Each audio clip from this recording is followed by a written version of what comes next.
Assalamualaikum warahmatullahi wabarakatuh. Selamat siang. Waalaikumsalam warahmatullahi wabarakatuh. Siang Ibu. Oke, yang sudah bergabung baru 10 orang, kurang 5 orang ya. Satu sakit, Vio sakit. Sambil kita menunggu yang lainnya, sudah mengisi absen di Google Classroom? Sudah Ibu. Sudah, Bu. Sudah Bu. Baik, sambil menunggu yang lainnya lengkap, saya absen dulu ya, satu persatu. Ayu Dwi Hamida. Hadir, Bu. Oke. Azizatul Karimah. Hadir, Bu. Kenapa videonya masih loading? Oke.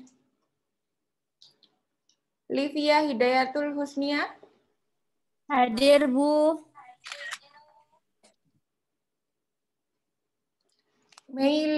Meila Putri. Hadir, Bu. Livia kenapa ketawa-ketawa? Lagi bercanda sama temennya? Ini lagi di satu kosan? Iya, Bu. Oh, ya, oke. Niki Aurelia. Hadir, Bu. Oke. Novita Widyaningsih. Hadir, Bu. Oke. Revita Angelia Putri. Hadir, Bu. Oke. Riza Novia. Hadir, Bu. Mana Riza? Oh ini oke. Siti Khotijah. Hadir, Bu. Oke. Siti Sofia. Hadir, Bu. Ya. Uswatul Hasanah.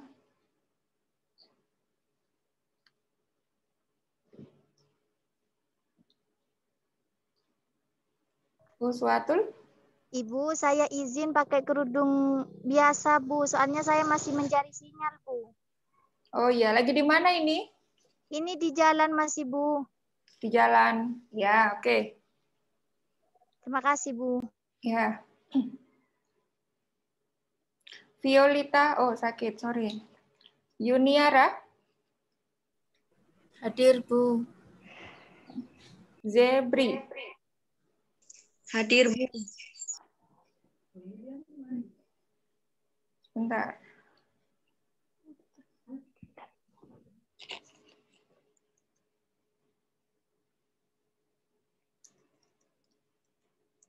Sudah tidak ada yang tertinggal ya? Oke. Saya tidak dipanggil, Bu. Oh, sorry, Yuliani. Yuliani, maaf, tadi saya konfirmasi sama Bu Rizka, apakah sudah boleh absen apa belum ya? Tadi kayaknya katanya Bu Rizka belum. Gimana biasanya? Belum Bu. Terus? Kalau absen boleh Bu. Oke. Tapi nggak dihitung kehadiran gitu ya? Iya. Oke, Yuliani. Kalau yang dua, Lolita sama Putri, nggak ada di sini? Ada, Bu. Oh, ada. Lolita. Putri ada? Putri. Nggak ada ya? Tidak ada.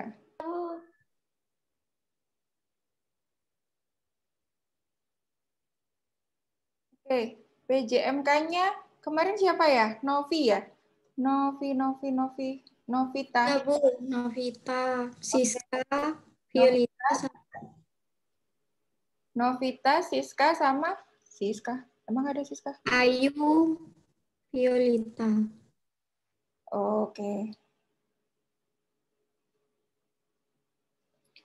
Baik, sudah dibaca kontrak perkuliahan yang saya share di Google Classroom? Apakah sudah sempat dibaca? Sudah, Ibu. Sudah. Baik. Kita bahas, oh sebentar, sebelum dibahas karena sudah absen, Google Classroom-nya untuk absen saya tutup. Baik. Sudah, Google Classroom-nya sudah. Baik, kita bahas dulu untuk kontrak perkuliahannya ya, supaya kita punya gambaran dan persamaan persepsi di awal sebelum kita memulai mengikuti mata kuliah secara keseluruhan. Jadi di awal supaya tahu bagaimana gambarannya, bagaimana penugasannya, bagaimana pola presentasinya, metodenya, dan lain-lain. Apakah slide saya sudah bisa dilihat? Share screen-nya? Sudah, Bu. Baik. Di sini saya akan langsung ke kontraknya. Oke, kalau untuk penilaian sama ya, saya rasa semua mata kuliah rentang penilaiannya adalah A sampai dengan E dengan sistematika seperti ini dan batas lulusnya adalah 69 minimal B. Nah, untuk jadwal perkuliahannya saya mengambil setiap hari Selasa. Harusnya kemarin 16 Februari, tapi memang nanti tentatif fleksibel kalau memang saya bertabrakan dengan agenda yang lain, akan saya reschedule mengikuti pola 1 minggu itu ya, tapi kalau jadwal aslinya sebenarnya setiap hari Selasa. Nah, total perkuliahannya itu ada 14 kali tatap muka yang harus diselesaikan dalam 12 minggu. Jadi harusnya seminggu sekali, tapi nanti akan ada 2 kali pertemuan yang dia seminggu 2 kali. Karena waktu kita hanya 12 minggu, sedangkan total tatap mukanya ada 14. Sehingga nanti akan ada 2 kali pertemuan yang dia berhimpit di dalam 1 minggu. Kalau yang lainnya tetap akan 1 minggu sekali. Begitu ya, dari total pertemuan dan minggunya dulu bisa dipahami? Bisa, Bu. Oke. Nah, nanti di dalam kontrak kita akan ada 2 macam pola pengajaran ya. Yang pertama adalah ceramah tanya jawab diskusi, dan yang kedua contohnya nanti seperti yang untuk minggu depan ini akan ditambahkan adanya small group diskusi atau SGD. Nah, pada ceramah tanya jawab diskusi ini yang akan dilakukan adalah saya selaku dosen akan memberikan materi presentasi, kemudian mahasiswa menyimak, mengikuti. Nah, kemudian apa teknik penilaian yang ada di dalamnya? Saya akan melakukan responsi ya yang akan memberikan nilai pretest. Ini dilakukan sebelum perkuliahan dilaksanakan. Jadi di awal sebelum saya memulai memberikan materi, saya akan bertanya kepada beberapa mahasiswa tentang pemahamannya. Jadi harapan saya PowerPoint yang saya berikan itu kan diberikan sebelum perkuliahan berlangsung, biasanya 1 atau 2 hari sebelum perkuliahan berlangsung. Harapan saya mahasiswa telah membacanya, harus punya waktu, harus menyisihkan waktu untuk mempelajari terlebih dahulu, untuk membaca terlebih dahulu. Jadi saya tidak mau, karena memang sudah gaya belajarnya orang dewasa ya, saya tidak mau belajarnya itu nggak pakai modal tanpa ada persiapan apa-apa. Harapannya setidaknya membaca sehingga saya ketika melakukan responsi itu mahasiswa bisa menjawab pertanyaan saya. Tentunya pertanyaan saya ini sifatnya masih yang sederhana sesuai dengan apa yang tertulis di PowerPoint. Jadi kalau membaca di PowerPoint tidak perlu susah payah untuk mencari jawabannya di Google. Biasanya kan kalau sedang responsi, sedang ada diskusi, suka mencarinya adalah di Google. Tapi sebenarnya kalau misalnya mau merujuk kepada PowerPoint yang diberikan dosen, semua jawaban sudah ada di situ. Utamanya untuk mata kuliah saya ya, untuk responsi ini nggak perlu cari sumber yang lain-lain, membaca saja di PowerPoint yang sudah saya bagikan. Nah, itu akan menjadi nilai pretest. Kemudian nanti setelah saya melakukan pretest, melakukan responsi secara live, ya secara live seperti ini, baru kemudian saya akan memberikan materi, mempresentasikan apa yang akan kita pelajari subtopik pada hari itu. Kemudian setelah kita melakukan presentasi, kemudian nanti ada tanya jawab juga, diskusi, saya beri kesempatan siapa yang mungkin ada yang belum dipahami, ingin bertanya, dan di akhir akan ada tes tulis atau post test melalui Google Classroom. Ya, mungkin kadang akan saya buat pilihan ganda, kadang akan ada essay singkat seperti itu melalui post test yang ada di Google Classroom. Mungkin durasi waktunya kalau memang itu tidak terlalu banyak, sekitar 30 menit sebelum perkuliahan berlangsung. Jadi kalau hari ini kita nanti kuliah harusnya sampai 4:30, mungkin jam 4 sudah saya akhiri karena saya memberikan waktu 30 menit untuk menyelesaikan post test yang ada di Google Classroom. Itu untuk yang metode pertama, ceramah, tanya jawab, dan diskusi. Dari sini dulu, apakah ada yang ingin ditanyakan? Jelas? Ada, Ibu. Oke, baik. Metode seperti ini, seperti yang saya jelaskan tadi, dalam 14 kali tatap muka nanti akan ada 3 kali yang modelnya seperti itu. Jadi ada 3 kali yang modelnya ada responsinya dan kemudian ada post testnya.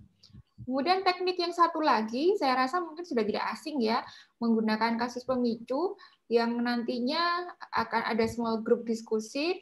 Dan yang harus dikerjakan mahasiswa adalah membuat presentasi dan juga makalah. Nanti keduanya antara presentasi dan makalah ini sama-sama akan mendapatkan penilaian.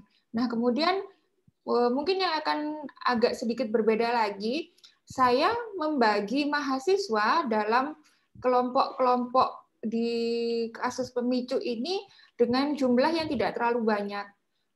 Mayoritas saya bagi satu kelompok itu isinya 3, ada nanti yang isinya 4, paling banyak seperti itu.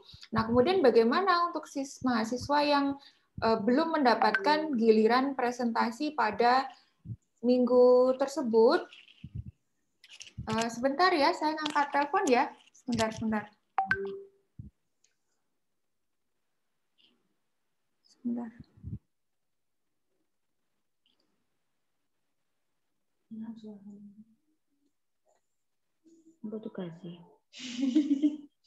Baik, untuk yang di kasus pemicu contohnya, untuk yang minggu depan ya, kasus pemicu 1, di sini kan ada 3 subtopik ya. 3 subtopik. Nah, ini satu subtopik ini saya minta hanya 3 orang dalam satu kelompok. Berarti kalau ada 3 subtopik, berapa jumlah mahasiswa yang presentasi minggu depan berarti? Ada berapa? Kalau satu kelompok 3 orang, berarti ini ada berapa orang yang presentasi? 9. Ya, benar ya, 9 ya. Karena ada 3 subtopik, satu subtopiknya 3 orang, maka total mahasiswa yang akan presentasi minggu depan adalah 9 orang. Sedangkan kita punya jumlah mahasiswa sementara 15 ya. Benar ya? 15 ya? 17, tapi yang sementara boleh mengikuti kegiatan belajar mengajar secara aktif dikurangi 3, jadi ada 14. Nah, sedangkan ini yang maju kan 9 orang. Lalu bagaimana sisanya? Sisanya akan mendapatkan penugasan di kasus yang berikutnya. Seperti ini. Begitu seterusnya. Silakan diurut. Mungkin kalau misal lebih mudahnya bisa urut absen, itu mungkin perhitungannya akan lebih mudah untuk membaginya. Atau silakan bagaimana PJMK yang jelas harus rata dan urut. Kalau misalnya katakanlah subtopik ini nomor absen 1 sampai dengan 3, kemudian yang di sini 4 sampai dengan 6, yang di sini 7 sampai dengan 9, berarti minggu depan 10 sampai dengan 12, 13 sampai dengan 15, kemudian 16, 17, absen 1, kembali lagi seperti itu. Begitu seterusnya. Nah, pembagiannya sudah ada di lampiran ini. Lampiran kasus pemicunya. Contohnya ini, lampiran kasus pemicunya seperti ini. Nah, ini sudah saya deskripsikan di sini, harus dibagi menjadi berapa kelompok dan masing-masing beranggotakan berapa. Ini nanti detailnya tolong dibaca lagi di masing-masing penjelasan yang ada di lampiran kasus pemicu. Rata-rata satu kelompok 3 orang, cuma nanti akan ada 1 atau 2 topik yang isinya 4 orang. Seperti itu, dan seterusnya. Ini yang Yang untuk pertemuan keempat ini ada pembagian yang agak banyak, jadi satu kelompoknya isinya 4 orang dan jumlah kelompoknya ada 4 kelompok. Gitu. Seperti itu. Itu untuk yang teknik yang kedua yang ada presentasinya. Jadi kenapa kelompoknya kecil? Harapan saya supaya dalam satu kelompok itu semua bekerja, tidak ada yang hanya titip nilai saja. Nah, kemudian kalau misalnya seperti di kasus pemicu 1 ini, yang maju ada 9 orang, berarti otomatis yang aktif dalam tanda kutip ya, karena dia kebagian harus presentasi, harus menjawab, dan berdiskusi, ada 9 orang. Kemudian bagaimana sistem penilaiannya untuk yang tidak maju presentasi pada saat kasus pemicu tersebut? Kalau di sini ada 9 orang, kemungkinan akan ada 8 orang yang tidak sedang maju presentasi. Maka nanti biasanya di akhir sesi mirip seperti post-test ya, jadi nanti akan dilampirkan di Google Classroom, tapi saya tidak membuat pertanyaan baru, hanya saja tugasnya adalah menuliskan kembali, kalau misalnya dia tadi bertanya, maka harus dituliskan apa pertanyaan yang disampaikan kepada temannya yang sedang presentasi. Jadi teman-temannya yang nggak presentasi tugasnya kan harus bertanya ya, bergantian ya, secara bergantian setidaknya pernah 1 kali bertanya. Nah itu nanti di akhir sesi dilampirkan di Google Classroom sebagai penilaian juga, itu harus menuliskan apa yang ditanyakan kepada temannya tadi, yang ditanyakan apa dan jawabannya juga bagaimana. Nah jawabannya kalau saya dari pengalaman mengajar yang kemarin-kemarin, biasanya jawabannya itu ini berbeda dengan apa yang disampaikan temannya pada saat presentasi tadi. Jadi pada saat presentasi itu temannya menjawab A, mungkin saya tambahkan, saya beri tambahan-tambahan ya, biasanya saya sempurnakan jawabannya, tapi kemudian ketika di akhir saya minta untuk menuliskan, tadi kamu bertanya apa, jawabannya apa, jawabannya itu biasanya mencari lagi di Google. Jadi aneh, jawabannya nggak sama dengan yang disampaikan oleh temannya tadi pada saat presentasi. Mungkin karena pada saat temannya menjawab itu kurang memperhatikan, atau mungkin hanya sekedar bertanya saja tapi tidak didengarkan baik-baik. Tadi teman saya itu menjawab apa ya? Tadi Bu Dini itu memberikan tambahan jawaban apa ya? Mungkin itu tidak disimak dengan baik, tidak dicatat, sehingga pada saat saya suruh mengumpulkan tadi bertanya apa, jawabannya apa, itu nggak nyambung. Jawabannya mencari lagi sendiri jawaban di Google. Nah, itu yang menyebabkan akhirnya nanti di penilaian menjadi tidak maksimal. Itu. Jadi tidak ada tugas baru, hanya kalau misalnya pada saat hari itu tidak presentasi, maka silahkan pertanyaan yang disampaikan kepada temannya itu ditulis dan jawabannya juga ditulis. Nanti di akhir sesi dilampirkan di Google Classroom sebagai penilaian akhir, sebagai post-testnya. Begitu seterusnya. Ini yang lebih banyak adalah yang metode kedua, yang ada small group diskusinya. Kurang lebih kalau kita 14 kali pertemuan, dikurangi 3, berarti ada 11 kali presentasi semacam ini. Tapi dari 11 kali presentasi itu bukan menghasilkan ini ya, bukan satu orang itu menghasilkan 11 makalah ya, tapi kalau tidak salah satu orang itu, satu kelompok itu akan hanya sekitar 4 makalah saja atau 4 presentasi karena bergantian seperti itu tadi sistemnya. Baik, dari sini ada yang ingin ditanyakan tentang kontraknya, ada yang ingin diklarifikasi, ada yang ingin diluruskan mungkin, atau ada yang merasa nggak paham, silakan sebelum kita memulai pertemuan yang pertama. PJMK mungkin bisa dipahami, mungkin nanti akan menjadi manajernya kan PJMK ya, yang akan mengatur bagaimana pembagiannya dan lain sebagainya. Apakah bisa dipahami atau mungkin ada yang ingin ditanyakan? Jelas? Ibu, mohon maaf. Tadi yang pas Ibu menjelaskan tentang kasus pemicu itu, di sini sinyalnya ceket-ceketan, Ibu. Jadi itu yang kasus pemicu 2, itu ya, itu yang nomor 1 itu satu kelompok. Begitu, tak, Bu? Ini coba kita lihat ya, kalau mau seperti itu, dilihat di lampirannya ya. Kan saya sudah bikin nih lampirannya ini ya. Minggu sebentar, yang kedua yang ditanyakan ya. Minggu kedua, pertemuan kedua. Yang ini, kasus pemicu 1 atau 2? Iya, iya Bu, yang itu Bu. Yang ini. Nah, ini kan ada 3 ya. 1, sumber evaluasi dan sistem pencatatan data kependudukan. Ini satu kelompok. Yang kedua, masalah kependudukan di Indonesia. 3 masalah ini satu kelompok. Kelompok ketiga, peran dan fungsi data kependudukan di bidang pelayanan kebidanan, ini satu kelompok. Itu untuk yang kasus pemicu minggu kedua. Kasus pemicu minggu ketiga, ini ada 3 ya. Pertumbuhan penduduk 1, komposisi dan penyebaran penduduk ini satu kelompok. Ya, pertumbuhan penduduk ini satu kelompok, pengaruh pertumbuhan penduduk terhadap masalah kesehatan masyarakat ini satu kelompok. Begitu. Silahkan ini bisa dikembangkan. Mungkin judulnya hanya pertumbuhan penduduk, tapi isinya kan tidak hanya pertumbuhan penduduk adalah bla bla bla bla titik. Kan itu berarti hanya definisinya saja. Silahkan dikembangkan. Pertumbuhan penduduk ini mau diisi apa? Kemudian kayak ini komposisi dan penyebaran penduduk ini boleh tidak hanya sekedar definisi ya, tapi silahkan mencari di dalam komposisi dan penyebaran penduduk ini apa yang bisa dijelaskan di dalamnya. Nanti tetap kalau misalnya memang apa yang dijelaskan kelompok itu ada beberapa hal yang kurang, saya pasti tetap akan memberikan tambahan-tambahan. Saya rasa sudah jelas kok, ini pembagian kelompoknya 3, topiknya ada 3, berarti satu kelompok. Satu topik ini satu kelompok. Satu kelompok isinya ada 3 mahasiswi. Nih, sudah saya jelaskan di lampirannya. Itu yang ditanyakan? Ya, Ibu. Sudah jelas? Sudah Bu. Oke. Demikian pula selanjutnya ya, kayak ini. Ini kan ada 4. Konsep dan fungsi, jumlah absolut, proporsi, rasio, dan rate. 4 topik ini dijelaskan oleh 4 kelompok. Jadi satu penjelasan ini adalah satu kelompok. Masing-masing beranggotakan 4 mahasiswi. Ini untuk yang topik keempat ini ada rumus-rumusnya ya.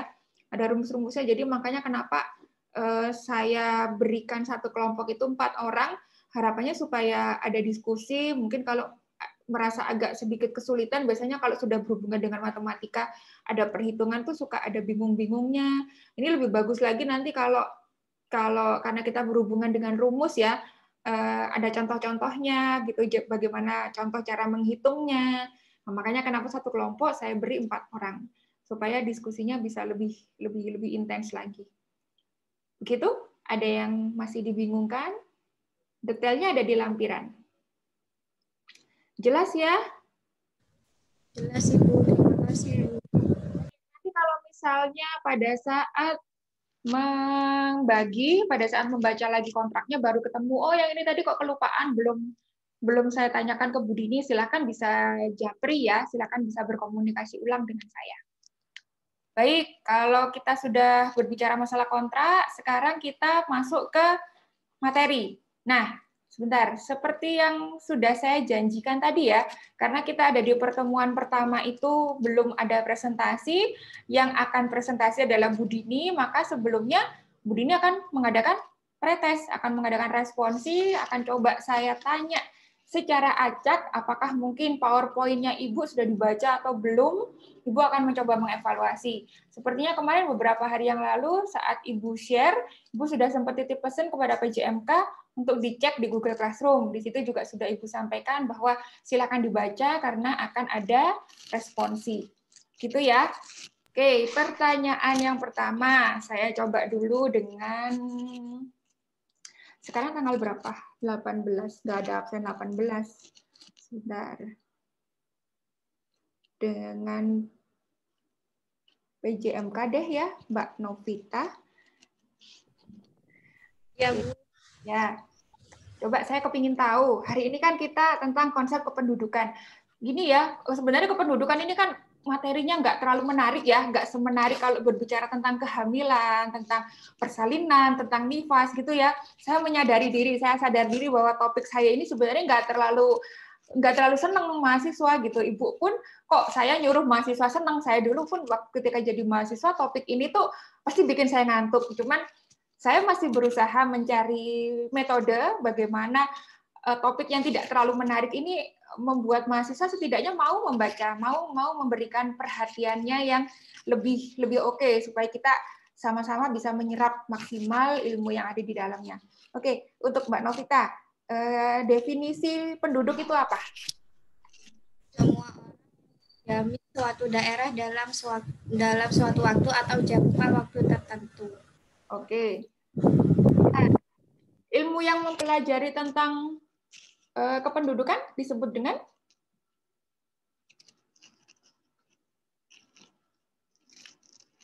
Demografi. demografi. Oke. Kalau berdasarkan dari pengertian tadi ya, pengertiannya tadi bisa diulangi tadi definisi pengertiannya tadi? Penduduk adalah semua orang yang mendiami suatu daerah dalam suatu waktu atau jangka waktu tertentu. Kalau begitu, misalnya Novita ini lagi pergi dari Jember ke Jakarta. Ya, misalnya nih ya, lagi pergi dari Jember mau ke Jakarta. Lewat Yogyakarta, lewat loh ya. Kan Novita ini misalnya katakan dia penduduk Jember, kemudian dia mau ke Jakarta. Katakanlah di Jakarta itu ada saudaranya. Novita mau ke situ, mau nginep selama seminggu di Jakarta. Nah, berarti kemudian ketika Novita melakukan perjalanan dari Jember ke Jakarta melewati Jogja, apakah Novita bisa disebut sebagai penduduk Yogyakarta? Tidak, Ibu. Tidak, walaupun dia lewat loh ya, padahal dia lewat. Kenapa tidak bisa disebut dengan penduduk Yogyakarta? Karena tidak mendiami di tempat tersebut. Oke, karena tidak mendiami tempat tersebut. Ketika nanti Novita sampai di Jakarta, sampai di rumah saudaranya, kemudian melakukan aktivitas di situ, melakukan kepentingannya, nginep selama seminggu, apakah Novita bisa disebut sebagai penduduk Jakarta?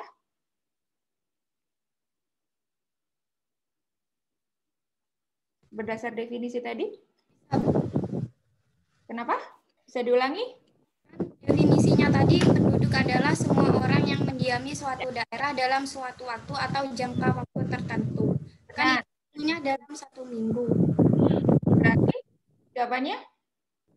Bisa, Ibu. Bisa, oke. Paham ya?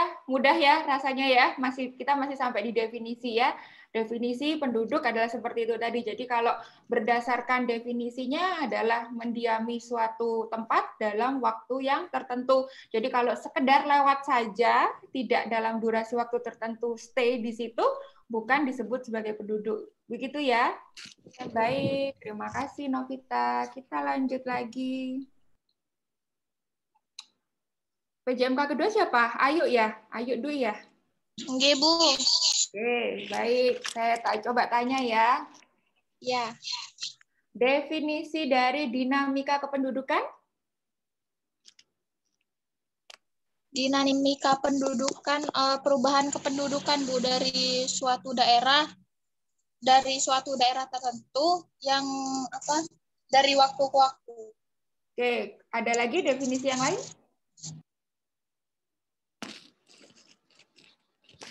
Ada berapa definisi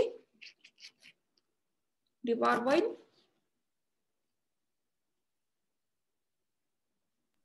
Dua, Bu. Ya, satunya? Satunya suatu proses penduduk perubahan penduduk secara terus-menerus dan mempengaruhi jumlah.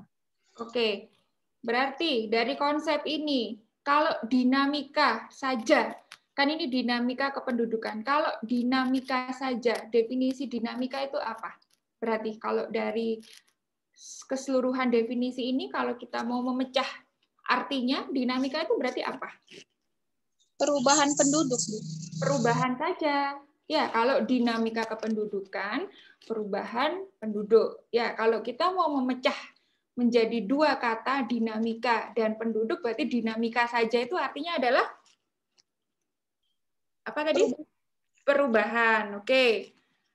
Perubahan. Nah, kemudian kalau mau dilanjutkan lagi tentang perubahan penduduk, kira-kira kenapa ada perubahan penduduk? Atau perubahan penduduk itu sebabnya karena ada apa?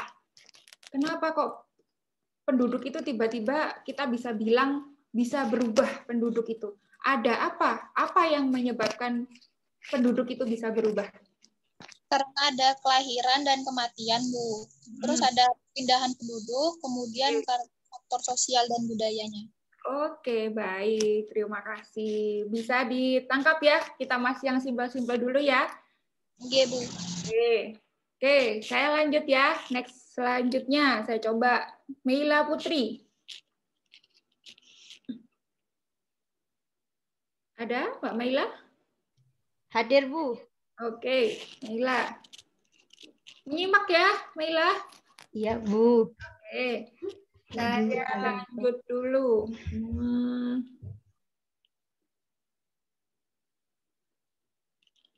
Kita tadi membahas tentang perpindahan penduduk. Tadi sudah disebutkan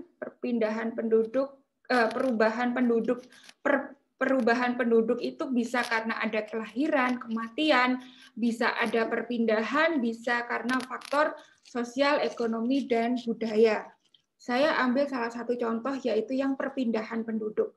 Kira-kira kenapa manusia itu melakukan perpindahan? Apa kira-kira tujuannya kok dia melakukan perpindahan? Gini, Bu, kan manusia itu cenderung berpindah-pindah itu untuk memenuhi kebutuhan hidupnya, Bu. Ya, contohnya, coba.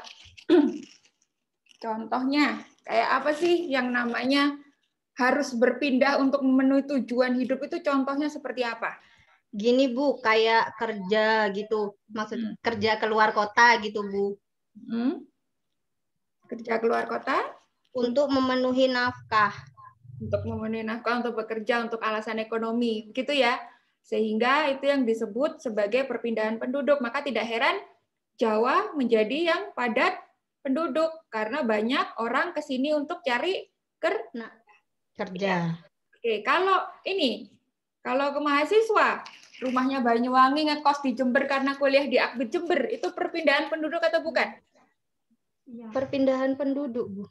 Perpindahan penduduk karena berdasar definisi pendidikan.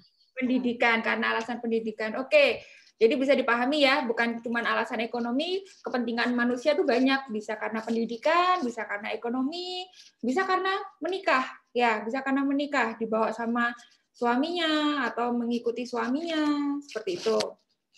Kemudian, sebentar, saya lanjutkan lagi. Kita beralih tadi kita sudah ngomongin masalah perpindahan penduduk. Perubahan yang selanjutnya adalah bisa berkaitan dengan sosial, ekonomi, dan juga budaya. Nah, sebutkan contoh kondisi sosial atau budaya yang dapat menyebabkan perubahan penduduk. Tadi kita sudah ngomong pendidikan, sudah ngomong ekonomi. Kalau sosial budaya, contohnya apa yang bisa menyebabkan adanya perubahan penduduk? Iya, saya, Bu. Iya, masih. Kamu, Meila. Apa contohnya, sayang? Pernikahan, Bu. Pernikahan. Kenapa pernikahan? Kan biasanya banyak, Bu. Ikut suaminya, ikut istrinya gitu, Bu.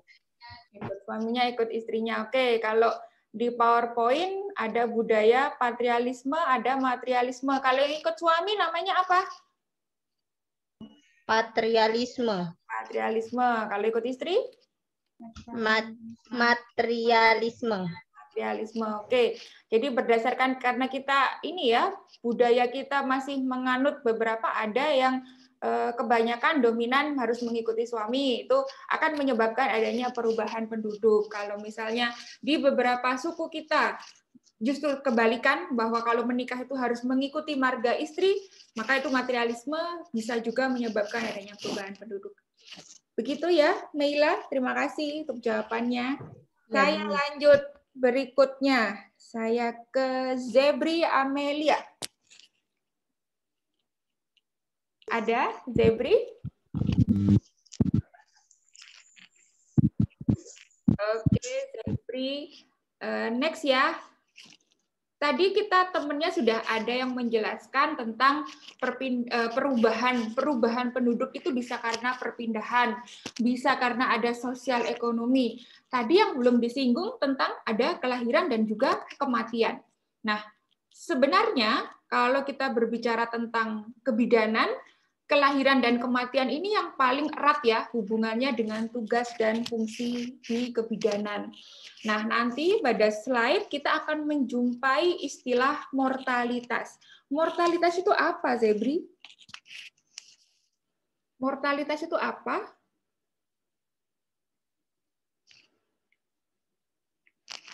Tadi yang belum disinggung kan kelahiran dan kematian. Mortalitas itu yang mana berarti? Mortalitas itu kelahiran atau kematian? Kelahiran, Bu. Mortalitas, kelahiran?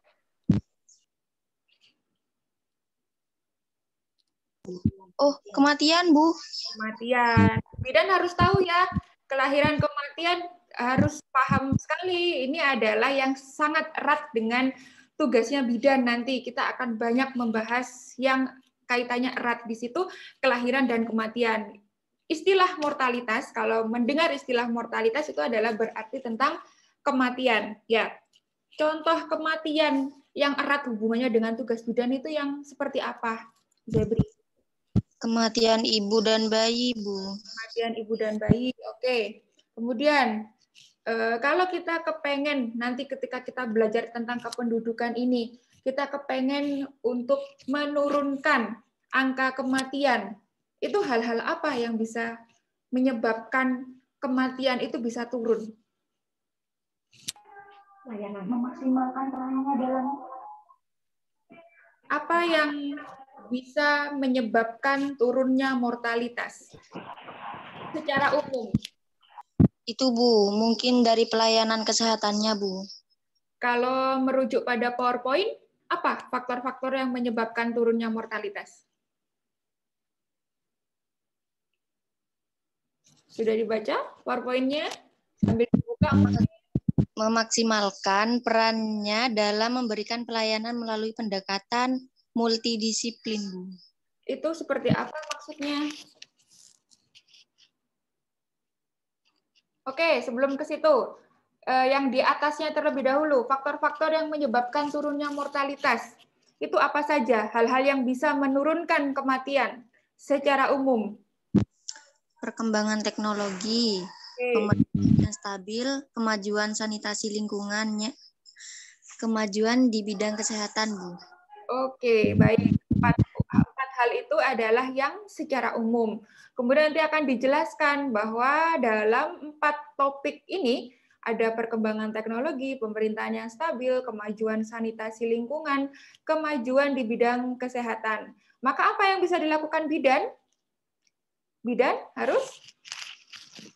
Yang tadi Zebri, bidan harus? Memaksimalkannya, Bu. Memaksimalkan? Peran dalam memberikan pelayanan melalui pendekatan multidisiplin, Bu. Oke, multidisiplin itu apa? Tahu artinya? Tidak tahu. Oke, nanti ya kita akan menjelaskan nanti. Baik, Zebri, terima kasih. Saya berlanjut ke pertanyaan selanjutnya. Saya ke Livia. Iya, Bu. Oke.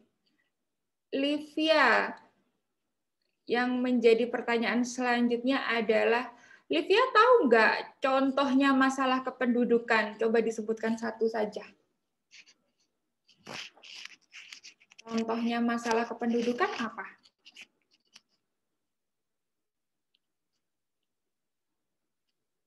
Ledakan penduduk, Bu, pada suatu negara yang akan mempengaruhi keberhasilan pembangunan bangsa.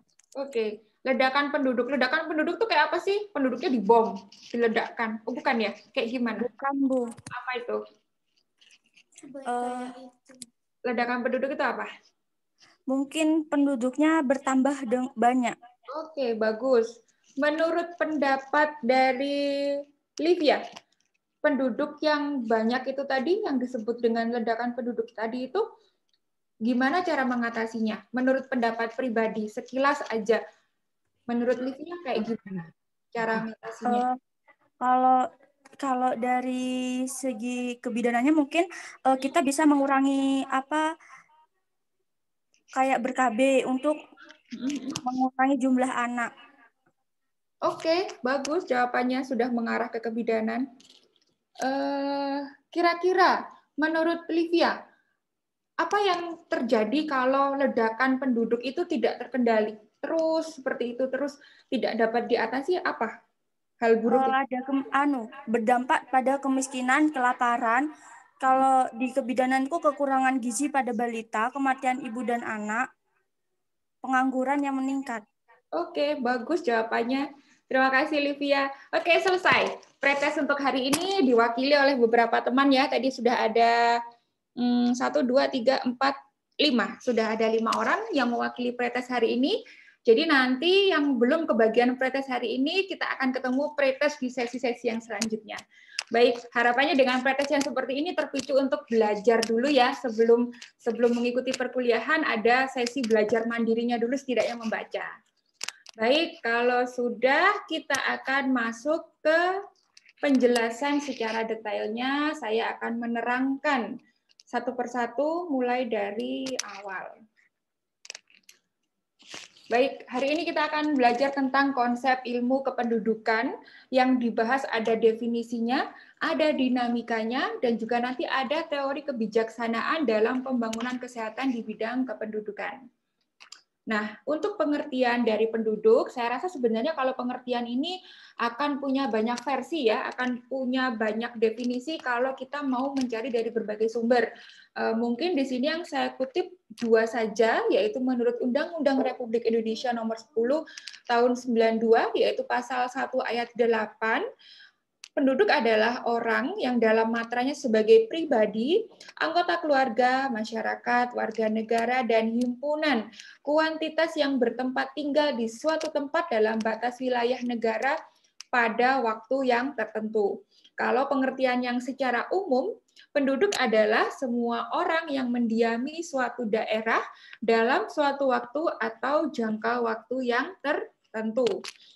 Penduduk dipelajari oleh ilmu kependudukan yang disebut dengan demografi. Jadi nanti kalau misalnya ada dari mbak-mbaknya ini suatu saat melanjutkan pendidikannya ya, jenjang pendidikannya setelah D3 ini mungkin mau ngambil D4, mungkin mau mengambil S1, atau mungkin ketika setelah lulus dari Akademi Kebidanan ini bekerja di puskesmas, bekerja sebagai bidan di wilayah, kalian akan mendengarkan istilah demografi ini sangat sering sekali.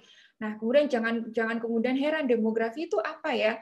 Kalau mengingat demografi harus ingat bahwa hubungannya adalah berarti dengan kependudukan. Sebentar. Tadi sudah dijelaskan juga ya sama temannya, poin apa sih yang harus kita cermati untuk definisi penduduk ini? Perlu diingat kalau kita berbicara tentang penduduk berarti harus ada wilayahnya, harus ada kurun waktunya. Jadi kalau dia itu tidak ada wilayahnya, misalnya contohnya tidak ada wilayahnya itu begini, melakukan daring dengan Kota Bandung misalnya, melakukan daring dengan Kota Bandung. Nah, itu kan berarti Kota Bandung di sini kita tidak berhubungan langsung dengan wilayahnya. Kita tidak ada di wilayah Bandung itu secara nyata, maka nggak bisa disebut sebagai penduduk Bandung. Jadi harus ada wilayahnya. Kemudian ada waktunya, ada waktu tertentu. Entah itu 1 minggu, entah itu 1 hari, yang jelas ada konteks dia stay di situ. Biasanya sih kalau untuk stay itu paling tidak yang dianggap itu adalah 24 jam ya. Makanya kalau pernah tahu di lingkungan RT-nya, tamu 1 kali 24 jam wajib lapor RT. Nah, kenapa kok 24 jam? Karena harus ada rentang waktunya, sehingga seseorang itu disebut sebagai penduduk di situ, entah penduduk tetap, entah penduduk sementara, pokoknya judulnya penduduk. Itu pasti berhubungan dengan waktu. Kalau yang saya contohkan tadi, kalau cuma lewat aja, itu tidak bisa disebut penduduk, karena dia tidak mempunyai intensitas waktu.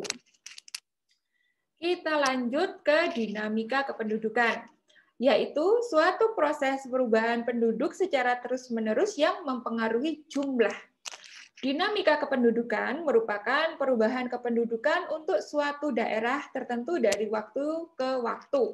Jadi tadi ya, dinamika itu berasal dari suku kata atau artinya dinamika itu sendiri artinya adalah perubahan. Nah, perubahan penduduk ini loh nanti itu yang bisa mengarah kepada status kesehatan seseorang. Makanya kenapa kok bidan itu perlu mempelajari adanya perubahan dalam kependudukan? Karena perubahan di dalam penduduk ini, entah berubahnya itu menjadi banyak atau berubah menjadi sedikit, itu nanti akan ada hal-hal yang menyangkut tentang kesehatan. Contoh simpelnya tadi, ketika terjadi ledakan penduduk, ya itu kan berarti berubah. Penduduk yang tadinya sedikit menjadi banyak. Nah, ketika penduduknya menjadi banyak, apa sih unsur dari kesehatan yang harus kita lakukan? Oh, berarti orang-orang ini, penduduk ini harus di KB, harus kelahirannya itu dibatasi supaya penduduknya itu tidak bertambah semakin banyak, supaya tidak terjadi ledakan yang terus-menerus. Ledakannya harus diatasi. Nah, itu loh kenapa bidan mempelajari tentang kependudukan. Karena perubahan di dalam kependudukan itu akan berhubungan dengan kesehatan, salah satunya. Nanti akan ada lain faktor-faktor lain yang ikut berubah, bukan hanya kesehatan. Nah, kemudian kenapa penduduk itu bisa berubah? Apa yang menyebabkan penduduk bisa berubah itu ada tiga faktor utama. Yang pertama tentang kelahiran dan kematian. Yang kedua adanya perpindahan. Dan yang ketiga tentang sosial, ekonomi, dan budaya.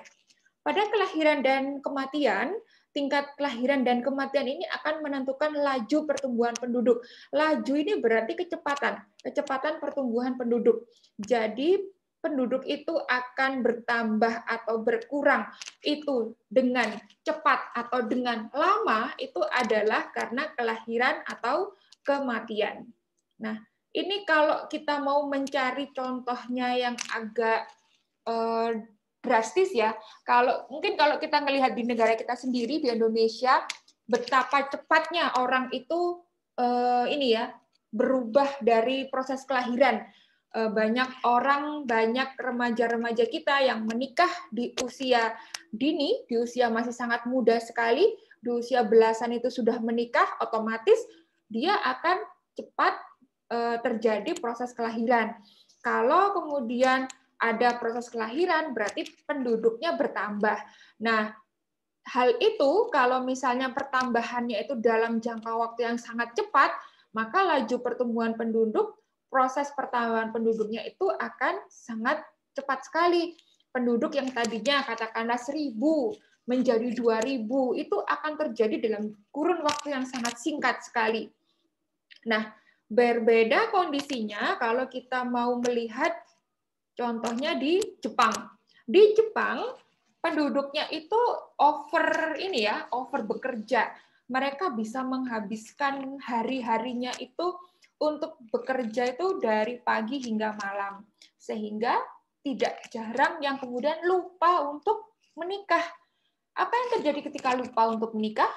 Ya otomatis tidak terjadi pertambahan penduduk.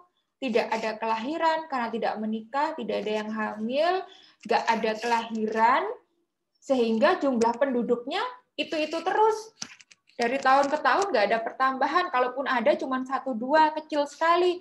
Jadi di Jepang itu penduduknya katakanlah 1.000, mau dijadikan 2 kali lipat, mau dijadikan 2.000, itu sampai bertahun-tahun itu tidak tercapai.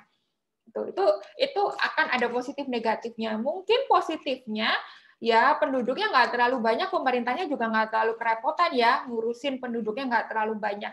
Tapi di lain sisi, kalau kita tidak ada regenerasi, tidak ada generasi penerusnya, ya kan manusia yang semakin lama semakin tua ini kan tidak seterusnya hidup ya.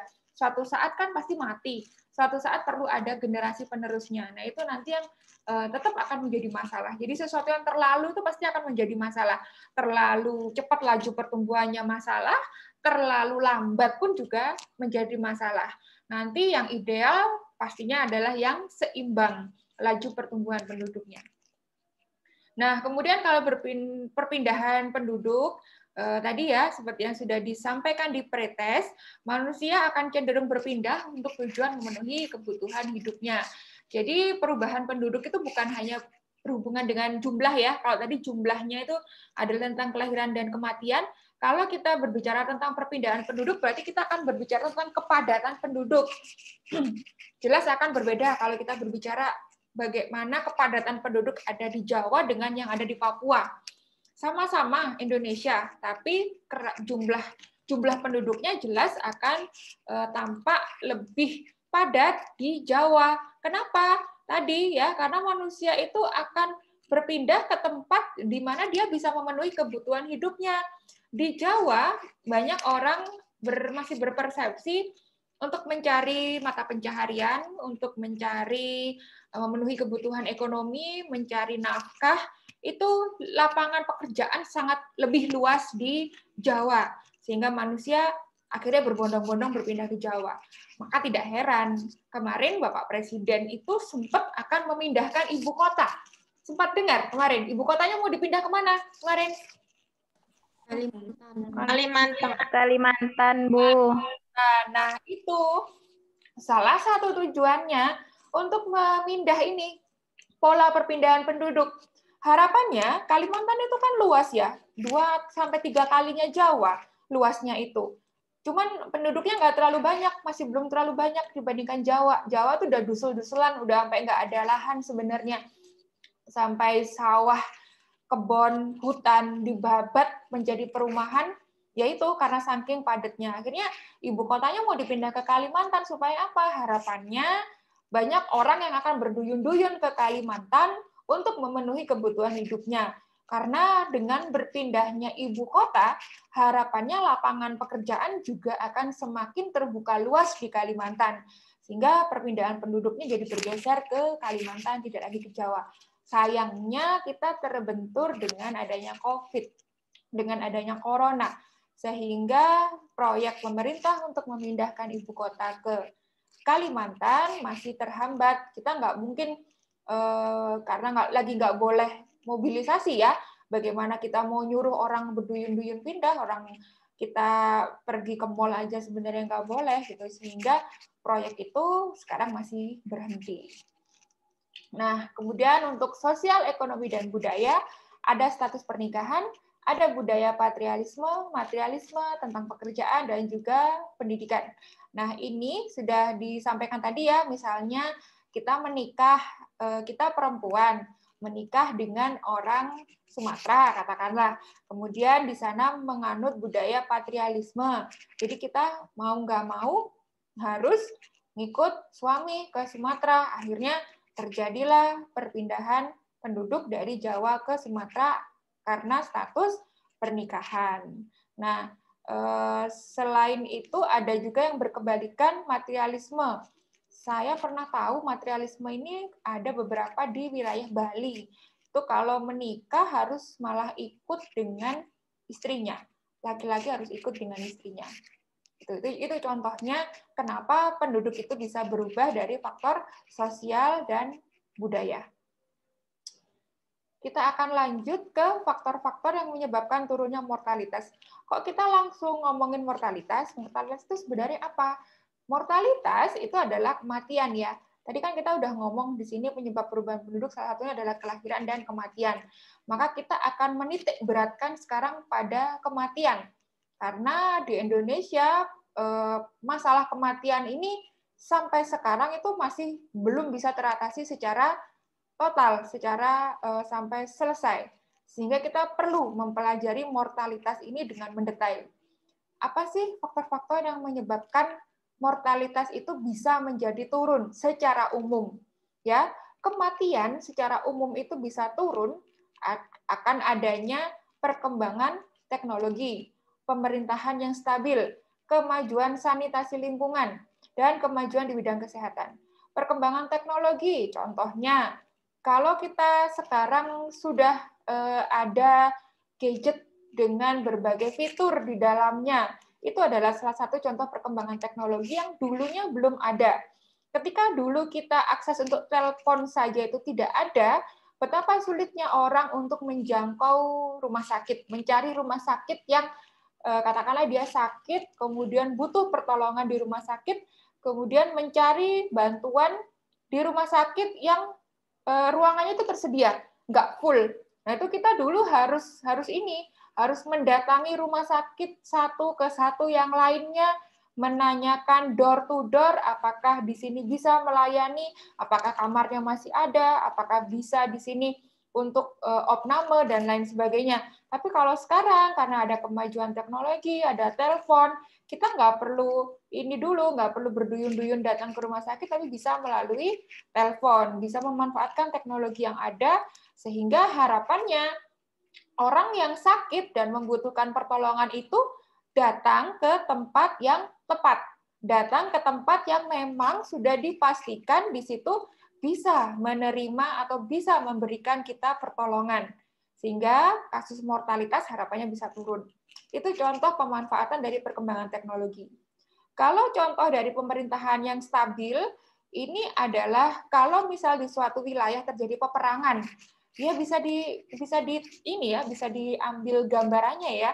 Kalau sebuah negara itu ada peperangan, pasti ada kekacauan di dalamnya. Kalau ada kekacauan, pasti manajemen di segala bidang, bukan hanya di kesehatan, itu pasti kacau balau. Sehingga pasti banyak orang yang kesulitan untuk akses ke kesehatan, sehingga banyak terjadi kematian. Sekaligus juga suatu negara, misalnya dia mengalami peperangan, ya otomatis karena korban yang jatuh dari peperangan itu sendiri akan menyebabkan mortalitas.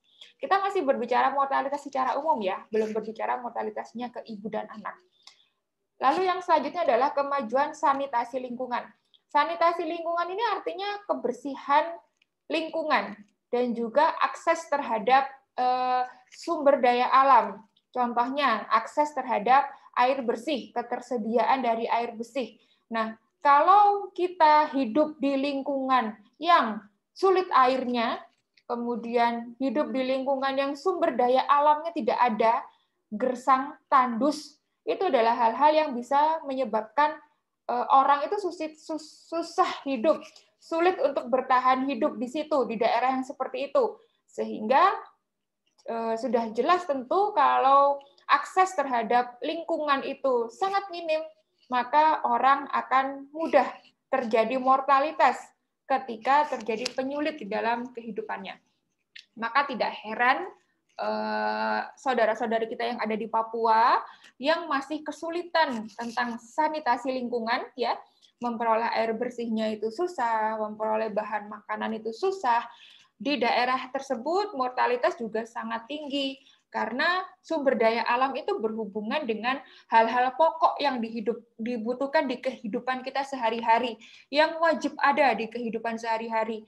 Sehingga kalau itu sulit aksesnya, bisa menyebabkan seseorang itu mudah untuk terjangkit sebuah penyakit, sehingga akan menyumbang angka kematian atau mortalitas. Selanjutnya, kemajuan di bidang kesehatan. Ini sebenarnya mirip dengan perkembangan teknologi, tetapi spesifik di arah bidang kesehatan. Contohnya, kayak dulu mungkin belum ada termometer yang kayak sekarang termogan ya, hanya ditempelkan di jidat aja, hitungan beberapa detik dia udah bisa mendeteksi berapa suhunya. Mungkin kalau dulu orang ngecek suhu itu manual dengan tangan, panas atau tidak, kemudian dengan termometer yang masih menggunakan air raksa. Termometernya kalau jatuh bisa pecah, termometernya kalau rusak air raksanya nggak bisa naik. Tapi sekarang sudah ada nih termometer yang termogan yang dengan kemajuan di bidang kesehatan kita dengan mudah bisa mendeteksi orang itu panas atau tidak. Nah, itu salah satu contoh dengan adanya kemajuan di bidang kesehatan kita mendiagnosa seseorang ini, oh dia ini sakit, oh dia ini suhunya tinggi, itu akan lebih mudah dengan adanya peralatan-peralatan baru, kecanggihan di bidang kesehatan. Seperti itu.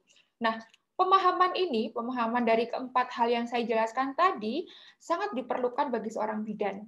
Karena mortalitas itu, kematian, itu disebabkan banyak hal, banyak faktor. Sehingga bidan harus dapat memaksimalkan perannya dalam memberikan pelayanan melalui pendekatan multidisiplin. Apa arti dari multidisiplin?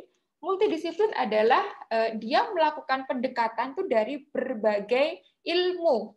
Jadi bukan hanya tentang ilmu kesehatan, karena kita tahu ya tadi ya, mortalitas tidak hanya berhubungan dengan kesehatan, berhubungan dengan pemerintahan yang stabil, berhubungan dengan lingkungan, Jadi kita tidak hanya kalau kepingin mortalitas itu turun, kita nggak bisa hanya punya ilmu kebidanan saja, tapi kita juga harus punya ilmu tentang pemerintahan, ilmu tentang lingkungan. Loh Bu, berarti saya harus berpolitik kah kalau ingin tahu tentang ilmu pemerintahan? Bukan seperti itu ya maksudnya ya. Pendekatan multidisiplin kalau kita misal ambil contohnya untuk ke arah pemerintahan ya, kita harus punya akses. Bidan itu harus punya relasi, harus punya membangun komunikasi dengan lingkup terkecil pemerintahan. Pak RT-nya, Pak RW-nya, Pak Lurahnya, Pak Camatnya, itu harus tahu. Kalau misal kita menjadi bidan swasta, kita harus kenal dengan bidan wilayah, bidan koordinator yang ada di puskesmas, harus menjalin komunikasi dengan pemerintahan di lingkup yang terkecil. Syukur-syukur kalau misalnya pendidikannya bisa di-upgrade, kemudian kita bisa memiliki hubungan yang baik dengan Bapak Wali Kota, dengan gubernur, dan institusi pemerintahan yang lainnya. Yang kenapa sih kok harus institusi pemerintahan itu bidan harus punya relasi komunikasi yang baik? Karena pemerintah itu kan yang membuat berbagai macam peraturan. Contohnya di sebuah wilayah yang menentukan misalnya sebuah wilayah itu harus minimal punya ambulans desa. Siapa yang membuat peraturan seperti itu? Oh, yang membuat peraturan itu Pak Lurah. Nah, kalau misalnya kita bisa dekat dengan Pak Lurah, dekatnya konteks positif ya. Jangan dikonotasikan dekat berarti harus ini ya, harus punya sesuatu dengan Bapak Lurah, jangan ya.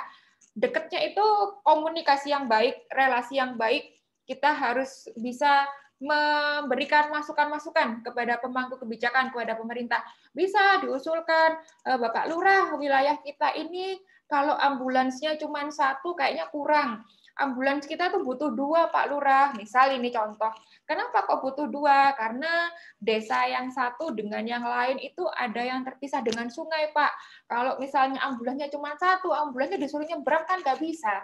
Jadi harus punya satu-satu. Nah, itu disampaikan. Menjadi bidan itu harus punya kemampuan untuk berkomunikasi, harus kenal dengan Bapak Lurahnya. Jangan kemudian jadi Bu Bidan nggak ngerti Pak RT-nya siapa, nggak tahu, Pak RW-nya siapa, nggak tahu, lurahnya siapa, nggak tahu. Sehingga kalau ada apa-apa dengan masyarakatnya, Bu Bidannya nggak bisa apa-apa. Cuman punya ilmu kebidanan, cuman bisa nyuntik aja. Tapi begitu ada warga yang membutuhkan seperti itu tadi, ambulansnya ini kurang. Emang ambulans bisa diatasi dengan ilmu menyuntik? Nggak bisa. Ya, ambulans apakah bisa permasalahan tentang ambulans itu tadi, apakah bisa diatasi dengan kemampuan bidan dalam persalinan? Nggak bisa. Ya, kondisi-kondisi tertentu membutuhkan kemampuan bidan di berbagai bidang, nggak cuma di ilmu kebidanannya, nggak cuma di ilmu nyuntiknya, persalinannya, tapi kayak ini tadi, kita harus multidisiplin, harus punya berbagai akses, contohnya ke pemerintahan ini tadi, yang berhubungan nanti dengan hubungannya dengan status kesehatan di sekitar kita. Seperti itu contohnya multidisiplin. Jadi tidak hanya dengan ilmu kebidanan saja, harus punya beberapa ilmu-ilmu yang lain yang berhubungan dengan tadi mortalitas dengan 4 faktor ini. Seperti itu. Dari sini mungkin silahkan kalau ada yang ingin bertanya sebelum saya lanjutkan, ada yang kurang jelas, silahkan.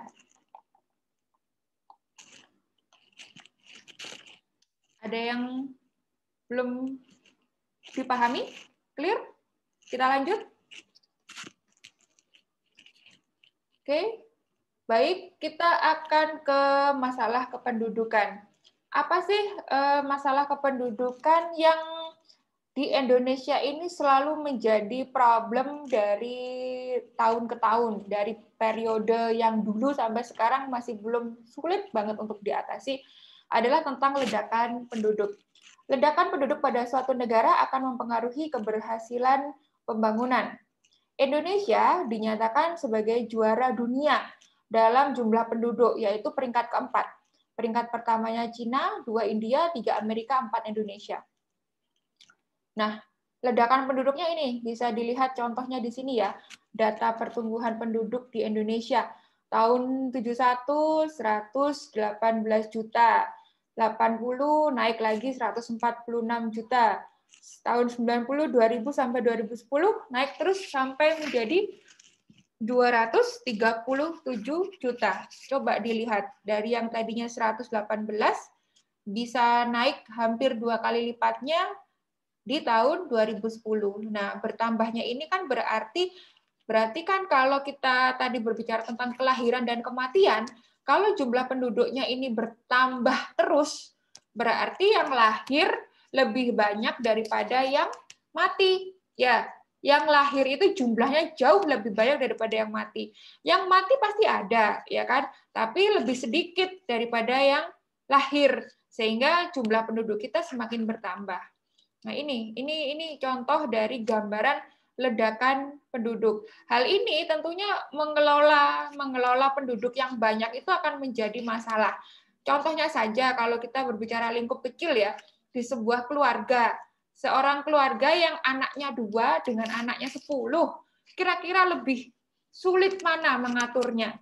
Jelas akan yang 10. Yang 10 ya, bagaimana ngatur berasnya sehari harus berapa kilo, belum kalau sekolah berapa biaya sekolahnya. Lah itulah yang dipikirkan pemerintah kita ketika penduduknya sedikit dibandingkan penduduknya itu banyak. Indonesia menjadi negara yang sulit untuk menjadi maju. Kita ada di taraf berkembang terus. Pembangunan bangsanya menjadi sulit karena itu tadi yang diurusi terlalu banyak. Yang diurusi terlalu banyak, pertumbuhan penduduknya terlalu cepat. Kalau dari angka ini ya, dari tahun 71 ke 2010 dengan angka pertumbuhan yang segini ini pertumbuhan di Indonesia berarti meningkat atau menurun ini? Meningkat. Meningkat, oke. Kemudian bagaimana pengaruhnya terhadap status kesehatan bangsa? Apa kira-kira pengaruhnya ke kesehatan bangsa? Coba saya kepingin dengar Revita Angelia Putri. Kira-kira kalau dengan situasi penduduk yang seperti ini, apa sih pengaruhnya terhadap status kesehatan bangsa? Bagaimana menurut Ke ekspor apa? Ekspor impor? Iya Bu, barang yang diimpor dari luar negeri itu semakin banyak. Kalau yang berhubungan dengan kesehatan, ini pertanyaan saya yang pengaruhnya terhadap status kesehatan. Kalau berhubungan dengan kesehatan, contohnya atau pendapatnya Revita? Karena itu bukan kalau banyak penduduknya, terus apa ekonominya, jadi masyarakatnya ada yang kekurangan gizi. Oke. Terus? Kalau kekurangan gizi?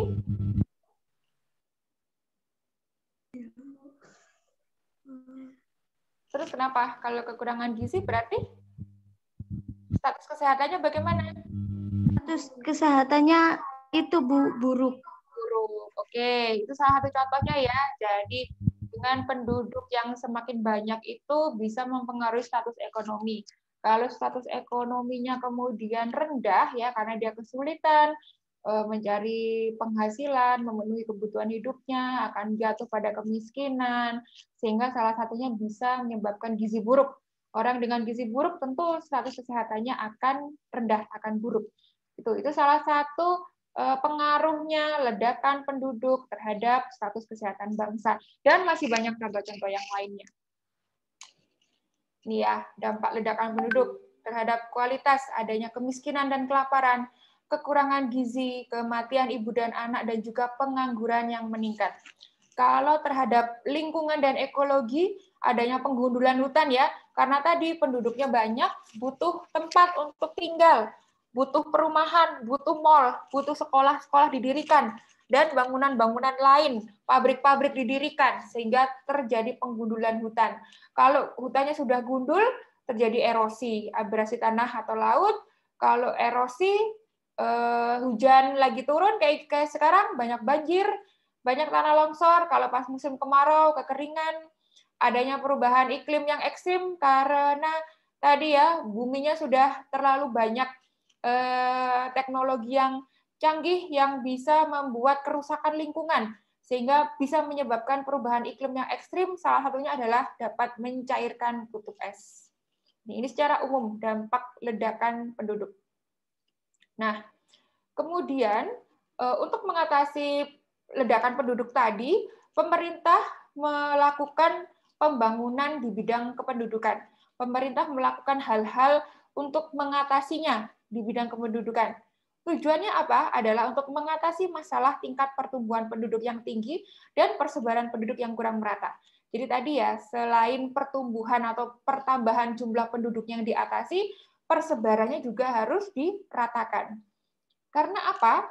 Kenapa kok tujuannya seperti ini?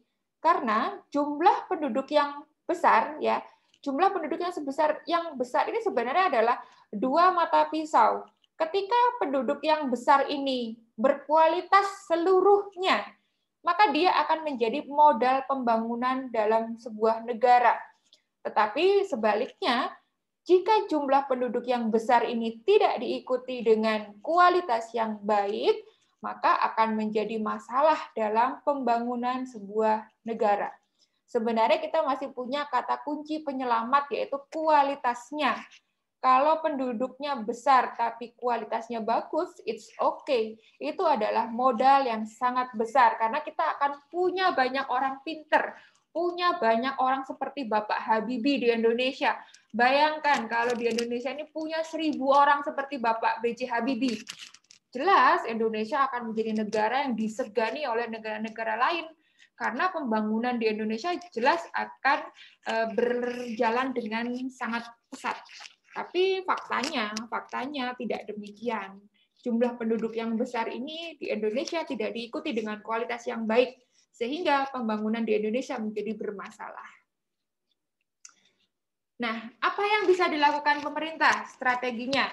Strateginya yang dilakukan pemerintah nanti akan terbagi menjadi 3 pokok, yaitu pada penurunan laju penduduk, pada peningkatan kualitas penduduk, dan nanti yang ketiga adalah pada pemerataan persebaran penduduk.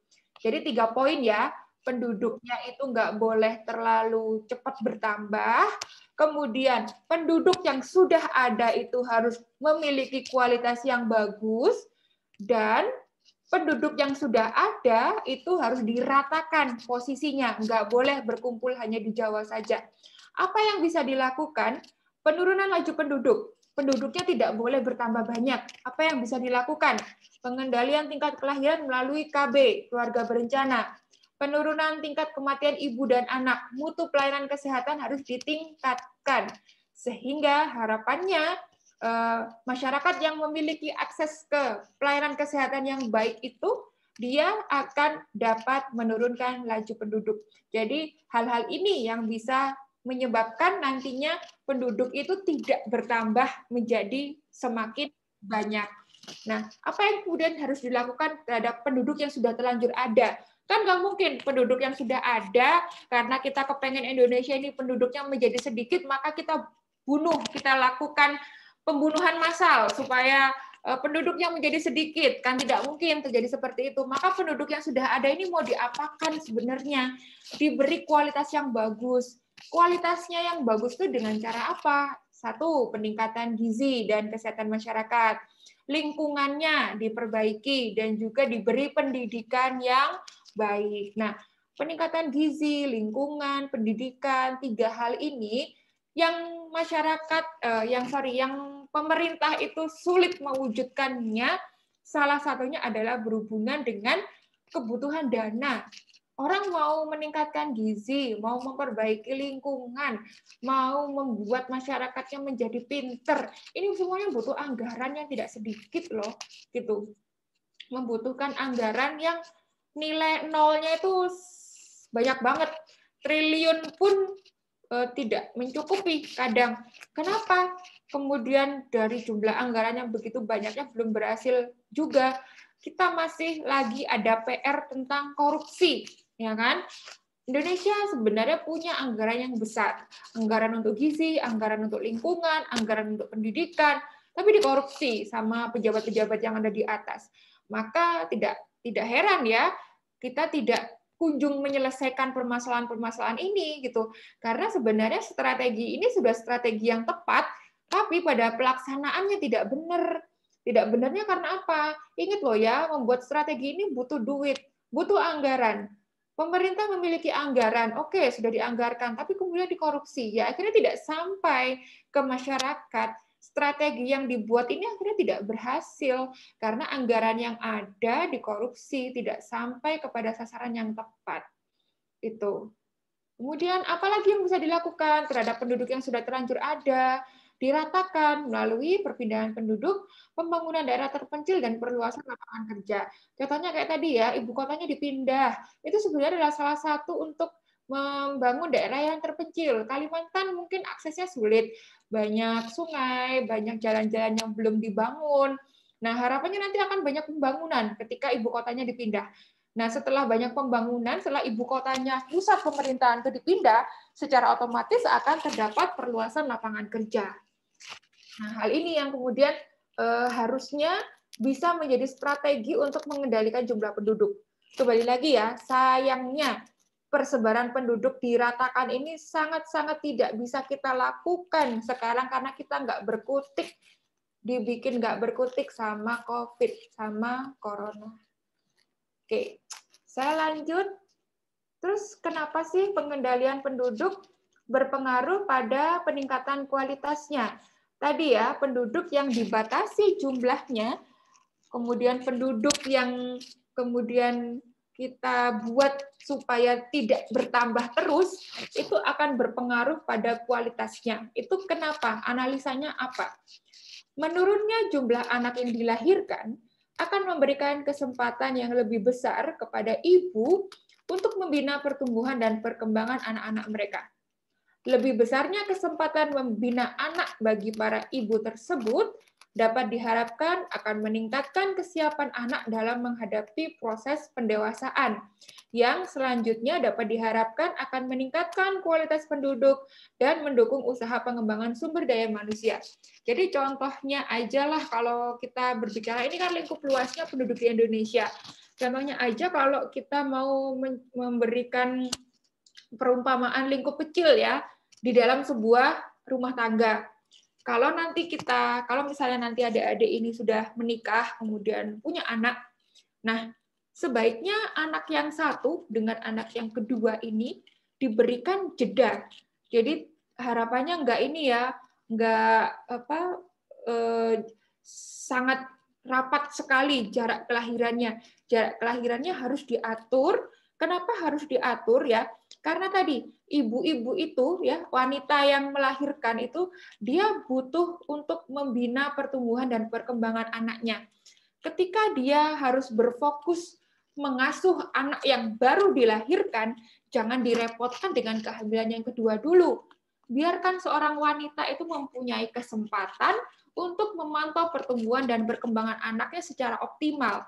Kalau dia harus membagi tugas lagi dengan anaknya masih kecil banget, kemudian dia harus hamil lagi, maka proses untuk membina pertumbuhan dan perkembangan anaknya menjadi tidak maksimal. Belum lagi kalau perempuan itu adalah perempuan karir, wanita karir, yang masih harus membagi waktunya dengan bekerja. Ya, itu makanya kenapa melahirkan itu butuh persiapan, butuh direncanakan jaraknya seberapa. Kemudian apa yang terjadi pada anak-anak yang dilahirkan dengan jarak yang diatur dengan baik?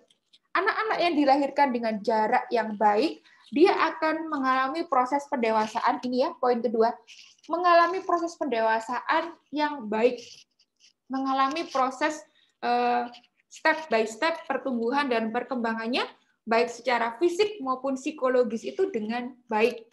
Apa yang terjadi? Mungkin ada ya di antara mbak-mbaknya ini atau tetangganya atau saudaranya yang dalam satu rumah itu ada 2-3 balita secara bersama-sama. Jadi kakaknya umur 3 tahun, adiknya umur 2 tahun, adiknya lagi yang paling kecil umur 1 tahun. Nah, bayangin aja apa yang dihadapi oleh 3 bersaudara yang hanya terpaut setahun ini.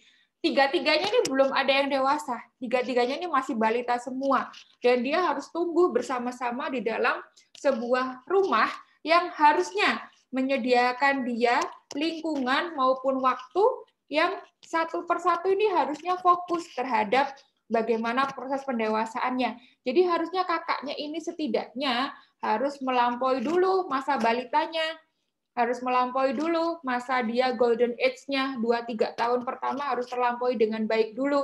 Ya, setidaknya menginjak bangku sekolah, TK atau SD. Melewati balita lah setidaknya. Baru punya adik lagi bisa dikatakan siap. Sekaligus kita bisa mendapatkan manfaat. Kakak yang gede ini bisa bantu ngomong adiknya yang kecil. Nah, kalau sama-sama kecilnya gimana? Belum lagi ibunya, seperti apa repotnya.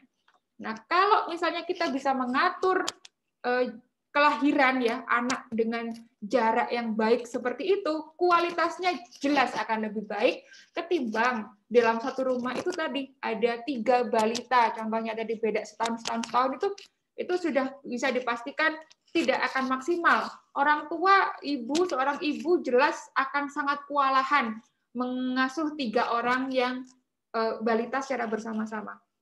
Saya pernah menerangkan hal ini kemudian disanggah, Bu, gimana kalau pakai babysitter gitu kan enak, ibunya masih bisa santai-santai kan ada babysitter gitu. Ingat ya, pertumbuhan dan perkembangan yang optimal itu bukan di tangan seorang babysitter, tapi di tangan seorang ibu, di tangan seorang wanita.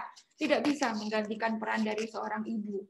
Maka ketika diasuh oleh babysitter, ya dia kualitasnya akan sama dengan kualitas babysitter gitu loh. Kualitas pendidikannya, cara berucapnya, cara bertingkah lakunya akan menjadi kualitas babysitter.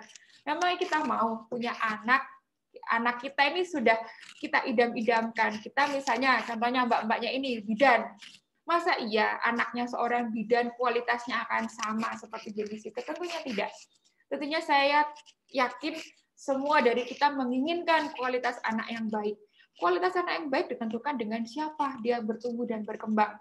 Maka dari itu, kehadiran seorang ibu sangat penting di sini untuk menjaga, mengatur kualitas dari seorang anak. Seorang anak lingkup kecil, kalau semua keluarga punya persepsi yang seperti itu, maka kita akan mendapatkan penduduk atau masyarakat di lingkup besar yang kualitasnya akan seperti itu. Oke, nah ini saya ada menambahkan sedikit di sini yang terbaru ya, ini tahun 2020. Semoga bisa terbaca. Apakah tulisannya terlalu kecil? Ini hasil sensus penduduk 2020 bisa dibaca? Terlalu kecil, Bu, tulisannya, Bu. Oke, kecil. Kecil, Bu. Bentar, saya bukakan yang lebih besar. Ini karena yang terbaru ya, sensus 2020. Kalau yang tadi kan 2010. Saya share screen. Apa data butuh gitu?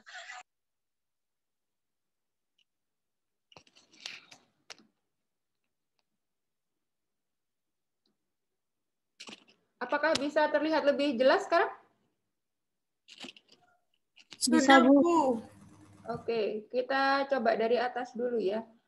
Ini tahun sensus penduduk tahun 2020. Jumlah penduduk Indonesia 270 juta ya. Ada pertambahan 32 juta jiwa dibandingkan tahun 2010. Bagaimana komposisinya? Komposisi yang terbanyak adalah 27% adalah generasi Z, yaitu lahir tahun 97 sampai 2012.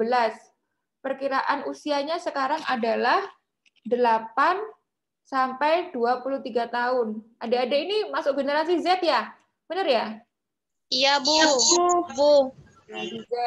Kalau saya generasi milenial yang ada di 25,87%, yaitu lahir tahun 81 sampai 95. Perkiraan usianya sekarang 24 sampai 39 tahun.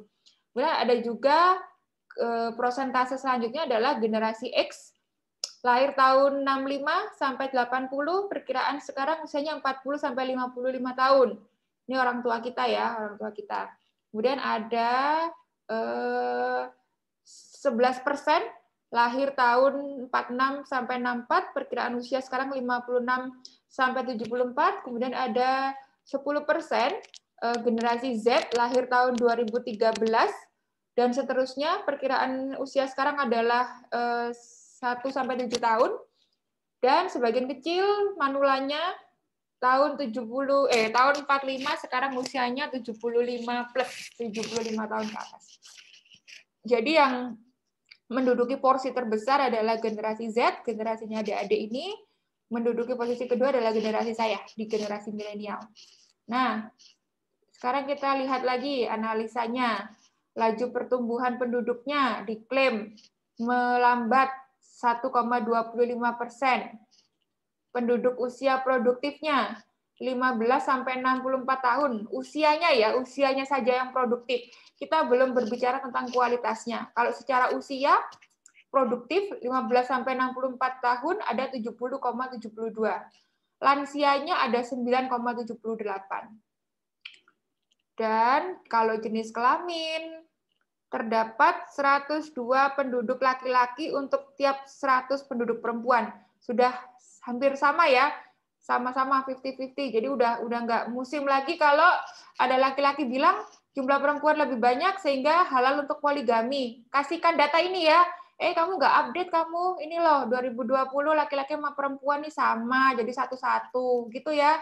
Kalau ada yang berpaham seperti itu kasih data ini. Oke, dari sini ya jumlah usia produktif 70,72%. Harusnya tadi ya kita berbicara tentang kualitas.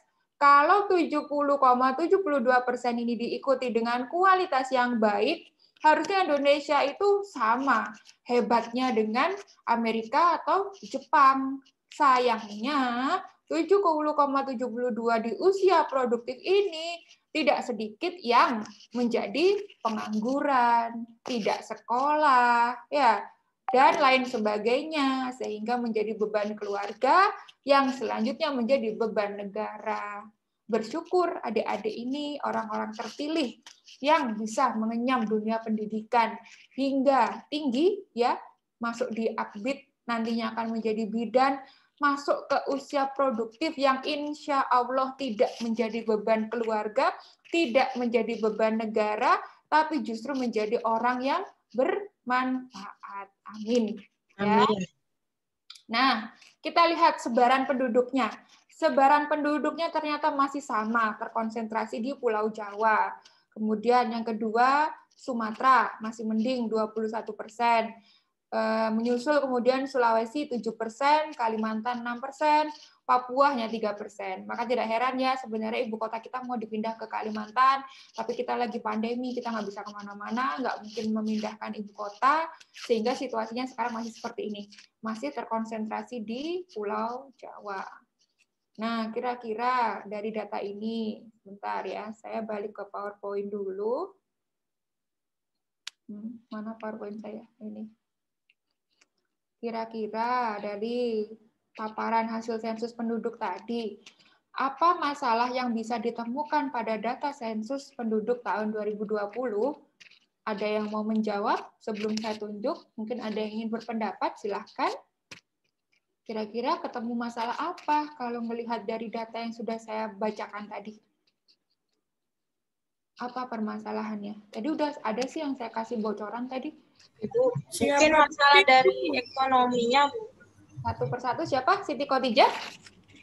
Mungkin dari segi masalah ekonominya, kan penduduknya semakin meningkat di tahun 2020. Oke, dari jumlahnya ini ya, karena dia ada pertambahan sehingga rentan masalah ekonomi. Ada lagi yang ingin berpendapat? Yang lain?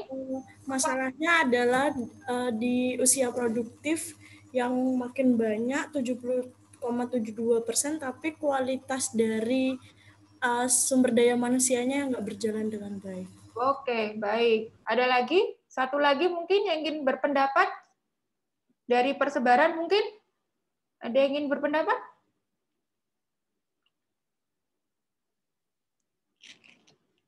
Saya belum dengar suara Uswatul Hasanah. Ya, Bu. Ya, bagaimana? Silakan. Kalau seperti itu, Bu, kan jumlah produktif itu banyak, tetapi banyak yang menikah muda, jadi ya apa ya? Terus. Iya, kan banyak yang menikah muda, Bu. Setelah itu kan nikah muda itu apa sih? Nikah muda, benar. Terus ada di benak sulit diucapkan. Apa itu? Nikah muda. Terus? Ya, sehingga kan alat reproduksi kita kan belum siap dibuahi. Ntar kan terjadi pendarahan kayak seperti abortus gitu, Bu. Mungkin juga dari pernikahan muda, penduduk kita semakin banyak. Seperti kan banyak anak, seperti itu, Bu. Oke, baik. Oke, baik. Terima kasih, Uswatul. Kalau ini, dari persebaran ini, ada yang ingin berpendapat? Bagaimana melihat persebaran yang seperti ini? Masalah apa yang kira-kira bisa ditemukan kalau melihat jumlah persebaran yang tidak merata seperti ini? Azizatul Karimah mungkin? Azizatul ada? Ada, Bu. Ya. Mungkin ingin berpendapat, salah nggak apa-apa.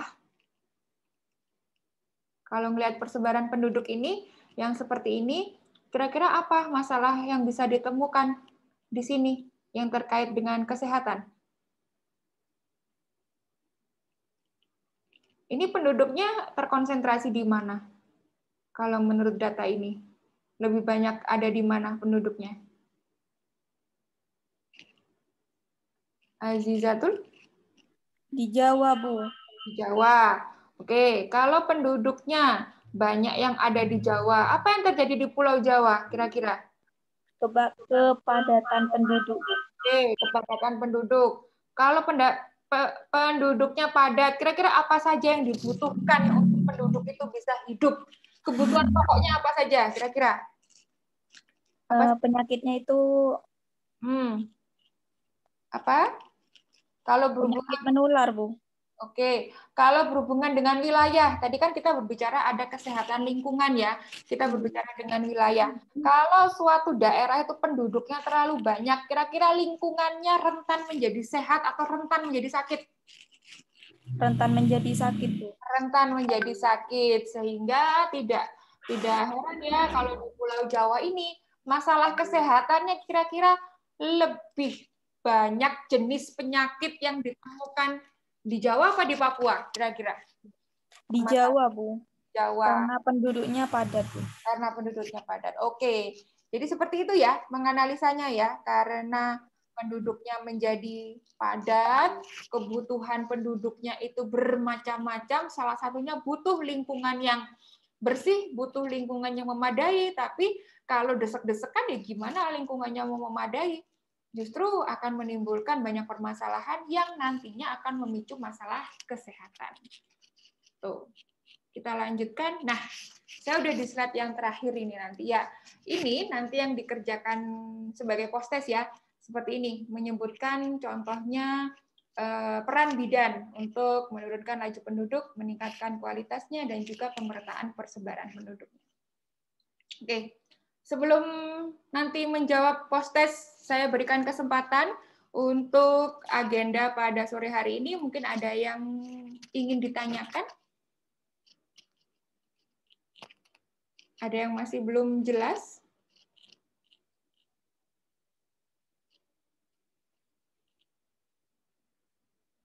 Tidak?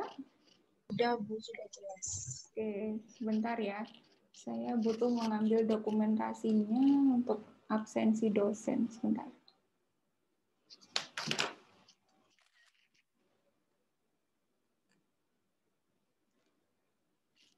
Oke, tidak ada yang ditanyakan, sudah clear. Baik, untuk pertemuan yang selanjutnya jangan lupa ya dibaca lagi di kontraknya untuk pembagian kelompoknya, dan juga nanti saya buatkan, yang belum saya buatkan itu nanti ini slot di Google Classroom untuk mengumpulkan ya. Nanti akan saya buatkan di situ folder untuk mengumpulkannya, dan harapan saya bisa dikumpulkan 3 hari sebelum perkuliahan, atau selambat-lambatnya 2 hari lah, 2 hari 3 atau 2 hari sebelum perkuliahan, karena saya juga butuh waktu untuk membaca terlebih dahulu, untuk memberikan penilaian terlebih dahulu sebelum presentasi dimulai. Oh ya, mumpung saya ingat sebentar. Sebentar.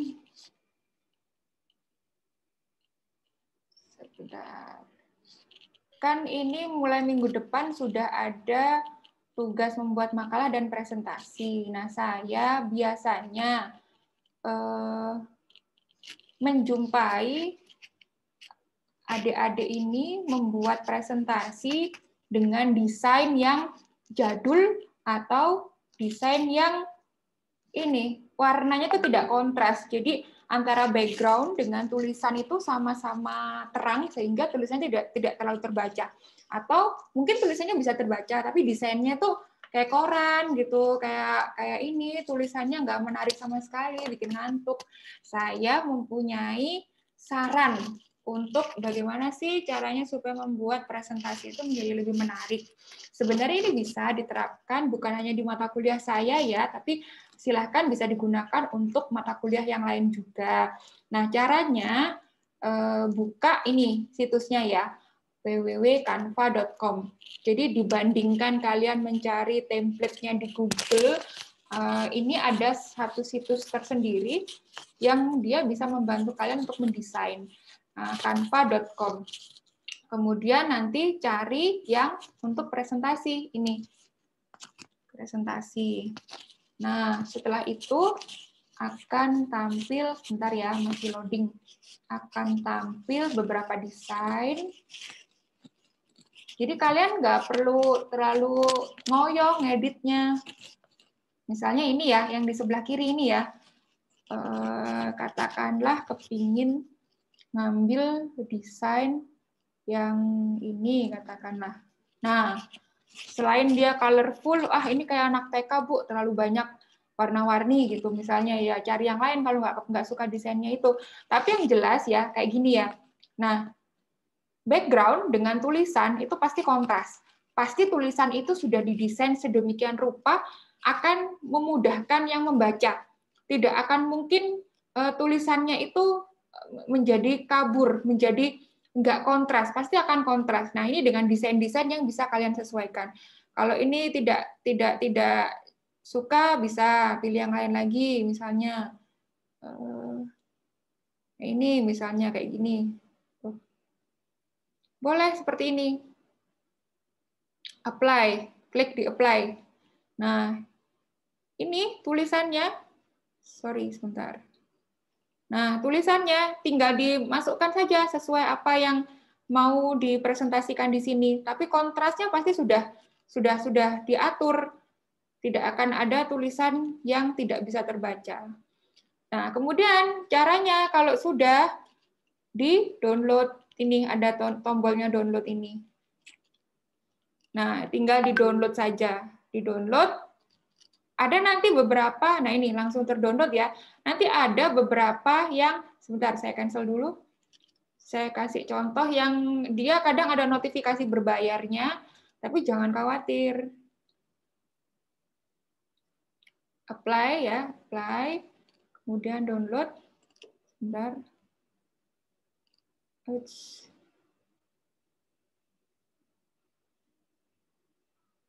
Sebentar. Wah, kalau ini enggak. Ada beberapa yang ada notifikasi berbayarnya, mana ya?